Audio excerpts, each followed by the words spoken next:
好，回到寰宇全世界。這個禮拜，我們看到了伊朗出現了重大的局勢轉變啊。因為首先可以看到是美國聯邦眾議院啊，在這個禮拜他們通過了一項決議，就是限制呢美國總統川普在伊朗的戰爭權利。那其中呢，包括還看到有4位共和黨的眾議員是投票倒戈了啊。所以 CNN 也分析說，這顯示川普現在在伊朗議題上的處境是越來越艱難。另一方面呢，川普對於伊朗的問題啊，最近也語出驚人。他說呢，美國不需要跟伊朗達成協議就能夠取得濃縮鈾。他說他不想跟伊朗最高領袖穆基塔巴會面，而且說美國現在就可以取得濃縮鈾。另外，跟伊朗相關的消息啊，從川普口中說出來，還有一則是讓人吃驚的，就是《華爾街日報》報道說，川普私下告訴幕僚，如果伊朗殺害美軍，他將考慮結束跟伊朗之間的停火。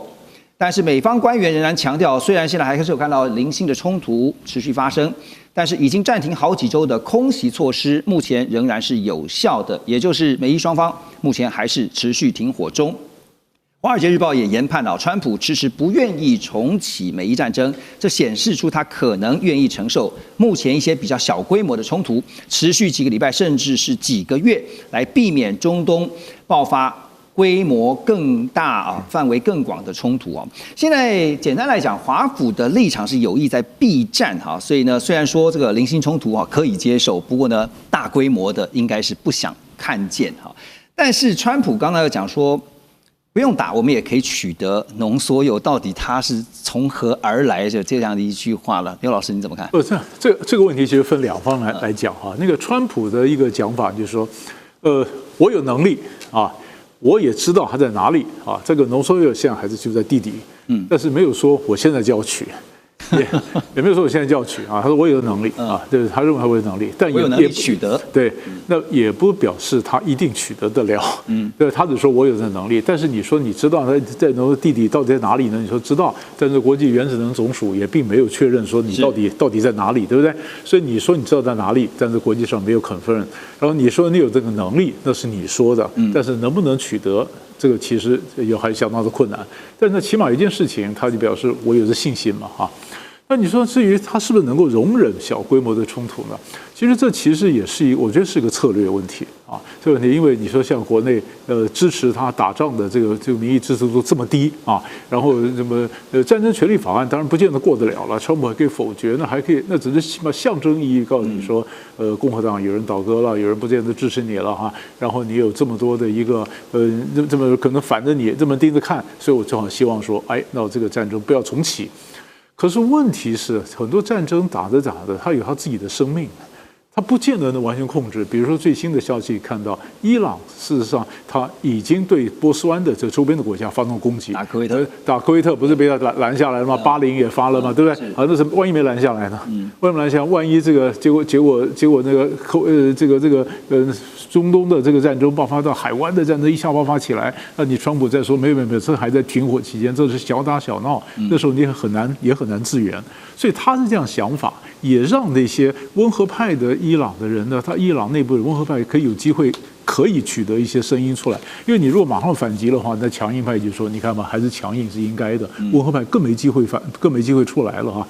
但是這樣的會不會成功啊？等不等得了？能夠等多久？我覺得是有待時間來證明了。對，您剛剛提到說，最近伊朗對科威特動手哈，這個 BBC 也報道說，科威特國際機場呢，在3號這一天呢，就被伊朗的無人機襲擊，結果造成了1人死亡，63人受傷。那這也是美伊從4月停火以來呢，波灣國家第一起通報被伊朗攻擊而造成死亡的事件。另一方面，路透也報道指出呢，雖然以色列跟黎巴嫩3號在華府的談判裡面有同意停火提議，但是黎巴嫩真主黨的領袖啊，就卡西姆，他立刻透過了書明聲明表示呢，拒絕接受協議，因為他強調真主黨組織並沒有參與這場談判，也批評這個停火協議就像是在消滅部分黎巴嫩人民，並且把其餘的民眾視為奴隸的計劃。所以他說，只要以色列的佔領持續存在，真主黨的抵抗就會繼續進行下去。而以色列防長也揚言啊，在美國的支持下，以色列擁有進行軍事行動的自由。也為了回應以色列的社區還有領土遭受的攻擊呢，以軍可以對貝魯特發動打擊任務。建哥啊，這個科威特被伊朗攻擊，以色列現在又不願意停止攻擊黎巴嫩啊，真主黨也放話了，只要以色列繼續佔領，他們就會持續戰鬥哈。可是我們剛剛提到嘛，美國的態度現在感覺上是比較偏向避戰的哈。那中東我們常常講說是代理人戰爭啊，現在他們的行動邏輯您怎麼看？我覺得大家要了解，這個中東的局勢就跟我們人類身上長的皮膚病一樣，它只能讓你身體好時它不會發出來，對不對？身體不好的時候啊，這邊又發炎了，就跟你的這個腳氣病一樣，你永遠沒辦法，沒有腳氣病，沒辦法讓它斷根。不是，我們真的有很多的東西就是如此。那今天這些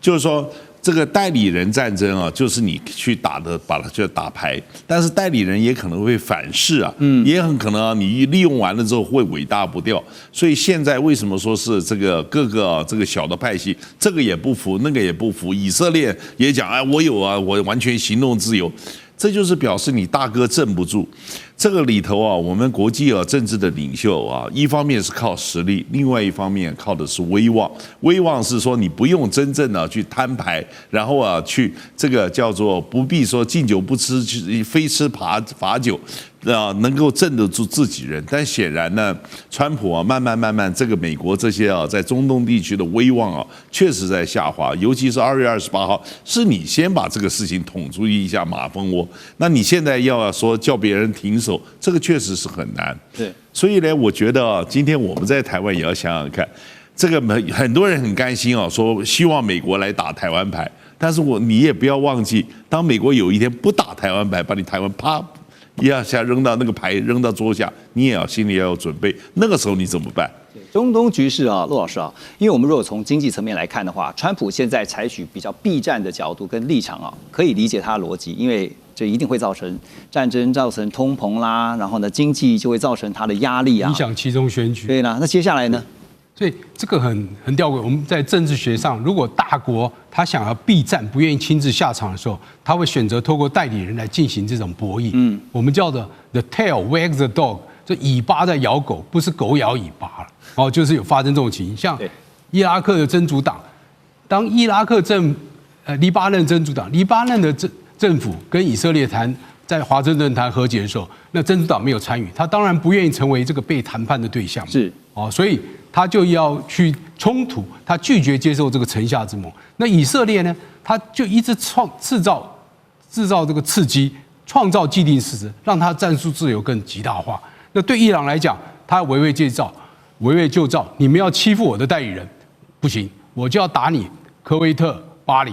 我讓你們知道哦，以色列打真主黨就是在打我的代理人，我就是要去救他，要讓這個衝突持續的具有。那等於是雙方代理人都在測試對方的底線，這是一個很重要的一個因素。所以當代理人發生這種情形的時候，就是最主要原因要把他的組織拖下戰場。對。陸老師，這個20多年前在弄國際新聞的時候，其實你看中東這個問題真的是沒完沒了哈。莊老師啊，是除了中東以外，現在美國現在在中南美哈是持續看到他們對古巴出招啊，因為美國財政部也公告說呢，已經對古巴的總統迪亞士卡奈還有部分相關人員甚至是實體啊祭出制裁。根據路透的報道說，這次制裁的對象還包括了另外4名個人跟5個屍體。而現在呢，當古巴總統的這個迪亞士卡奈呢，他66歲，他是在2018年接替勞爾卡斯楚啊，成為古巴總統。這個勞爾卡斯楚呢，就是前古巴領導人培雷爾卡斯楚的親弟弟。所以呢，針對美國的這個制裁啊，古巴的外長已經強烈反擊啊，說美方的制裁是卑劣。強調這是美國干涉主義的最新例子。他也說呢，美國每一項意圖在兩國之間制造衝突情境的行動都將注定失敗。我要問的是，美國對古巴祭出的實體制裁，您覺得哈，我們從往例來觀察的話，會不會可能是特別軍事行動的前兆呢？是的，美國經常制裁外國，但針對國家元首制裁倒是不常見。過去常遇到的就是有這個委內瑞拉馬杜羅，對，或敘利亞阿塞德有針對個人來制裁。不管都針對國家哈，那我下午也特別查詢了古巴的官媒，叫做《格拉馬報》啊。那綜合言之呢，可以8個字來形容，就是表面強硬，內心憂慮。表面強硬的時候，就如剛剛榮哥講的哈，這個官媒還是把美國好好的數落一頓，非常有底氣哈。比如說批評美國又在搞新門羅主義，美國老是 trouble maker， 那美國注定失敗，就跟在伊朗戰爭一樣。但講到內心憂慮呢，為什麼呢？因為他報道也提到，就是說這是針對制裁的對象包含金融、糧食還有能源，那等於是古巴的死穴嘛。過去古巴靠這個來維持基本的國家收入。那如果這個制裁的話呢，勢必會類似一個經濟絞殺戰，勢必讓這個古巴的國際民生受到損傷，而危及民眾對政府的信任。所以這些官媒的報道最後還是有要求啊，民眾要鞏固領導中心啊，大家力挺政府來對抗邪惡的美帝。那會不會變成這個真相戰爭呢？如果綜合各國媒體來看，應該不至於的，因為老美希望說不戰而屈人之兵嘛。這種經濟狡猾戰實際上已經有等同作戰的效果了，可以讓古巴卻步了，可以讓他退縮了。第二點呢，這個美國戰勝古巴應該是板上釘釘、分分鐘的事情，但是戰後才是問題的開始，包含這個難民問題、國內治理問題，還有一些社會治安問題，都是很大的 trouble。再來呢，則是美國在拉丁美洲形象已經很不好了，如果在發動戰爭，形象只會更差，所以估計呢，應該還是維持在不戰而屈人之兵。OK， 同樣30秒，打與不打古巴的評估。我認為打的幾率不高，但是呢，古巴呢被制裁了這麼多年，死豬不怕熱水燙，放馬過來，那真的啊，因為你要知道，你新的制裁措施的邊際效益事實上在遞減，所以我覺得應該幾率很低。好，我們先休息一下，等一下回來關心的是美股在周五出現了大跌，馬上回来。中美互動牽動全球，美中競爭、地緣爭霸、外交、軍事、科技、經濟，多元觀點，權威分析，一同掌握2026全球新秩序、新賽局。每周6日，寰宇全世界帶您走進全世界。